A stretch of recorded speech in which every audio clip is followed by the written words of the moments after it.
میرے نبی نے کہا کاش میری ماں زندہ ہوتی تو تم دیکھتے میں اس کی کیسی خدمت کرتا. چونکہ ماں کو دیکھا ہے ابا کو دیکھا نہیں، اور 6 سال کا زمانہ گزرا ہے. 6 دن کے بعد آنسو ختم ہو جاتے ہیں، چاہے ماں مرے چاہے باپ مرے. ہفتے بعد کبھی کبھی رونا آتا ہے، 2 ہفتے بعد رونا بھی چاہو تو رونا ختم ہو جاتا ہے. 6 برس کی عمر میں ابوا کے جنگل کالے پہاڑوں میں میرے نبی کی ماں کو اللہ نے اٹھایا، اور 57 سال کے بعد میرے نبی حج کے لیے نکلے مدینہ سے. 12,000 کا قافلہ چلتے چلتے چلتے ابوا میں کچھ 70,000 ہو چکا ہے، اور آپ اپنی اونٹنی پہ سفر پر ہیں، راستے پر ہیں. آگے ابوا کا چھوٹا سا گاؤں ہے جہاں سارے قافلے نے ٹھہرنا ہے. آپ نے اپنی اونٹنی کو یوں موڑ دیا پہاڑوں میں. قریب کے لوگوں کو پتہ ہے کہاں جا رہے ہیں، باقی تو سب نیا مجمع ہے. وہ کہہ رہے ہیں کہاں جا رہے ہیں، کہاں جا رہے ہیں. آپ اپنی اونٹنی کو اندر چلتے چلتے چلتے چلتے چلتے چلتے ایک جگہ اونٹنی کو بٹھایا. ایک پہاڑ ہے 70-80 فٹ اونچا، اس پہاڑ پر چڑھے. وہاں ایسے ہی چوکور سا میدان ہے، باقی سارے پہاڑ یوں ہیں. سن 2000 میں بھی اماں آمنہ کی قبر کی زیارت پہ گیا تھا. جو میں وہاں میں تمہیں کیا بتا،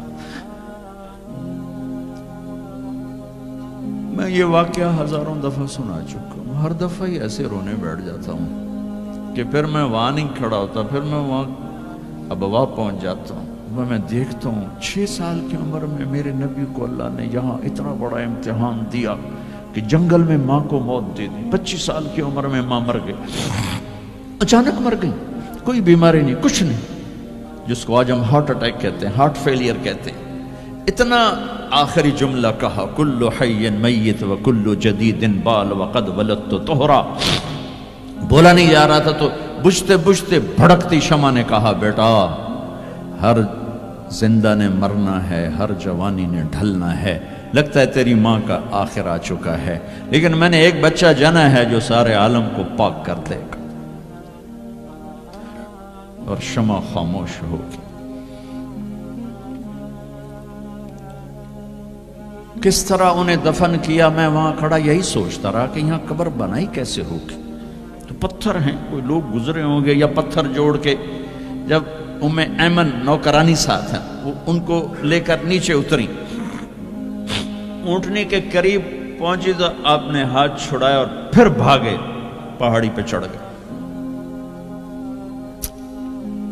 ایمن پیچھے گئیں تو وہ منظر تھا کہ شاید اس وقت عرش بھی رو رہا ہوگا کہ اللہ کے نبی نے ماں کی قبر کو چمٹایا ہوتا سینے کے ساتھ. قبر پہ ایسے گرے پڑے تھے.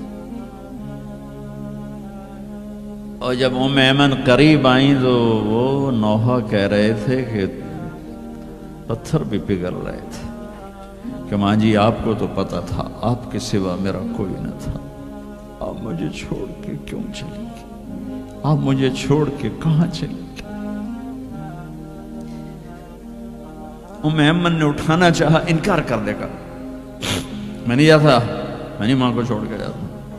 کھینچ کے لے گئی، گھسٹتا ہوا بچہ پہاڑ سے اتارا. 2 دن روتے روتے مکے کا سفر ہے، پھر کھانا بھی بند ہو گیا، پینا بھی بند ہو گیا، سوائے زمزم کے چند گھونٹ پانی کے سارا دن نہ کھاتے تھے نہ پیتے تھے، اکیلے بیٹھے رہتے، نہ ماں نہ باپ نہ بھائی نہ بہن. اللہ 57 سال کے بعد ماں کی قبر پر پہنچے اور قبر کے سرہانے آ کر بیٹھے، گوڈے اوپر اٹھائے اور ہاتھ یہاں رکھے اور سر گوڈوں میں دے دیا، جیسے چھوٹے بچے رونے کی پوزیشن بناتے ہیں. یہ چھوٹی جگہ میں دکھا نہیں سکتا.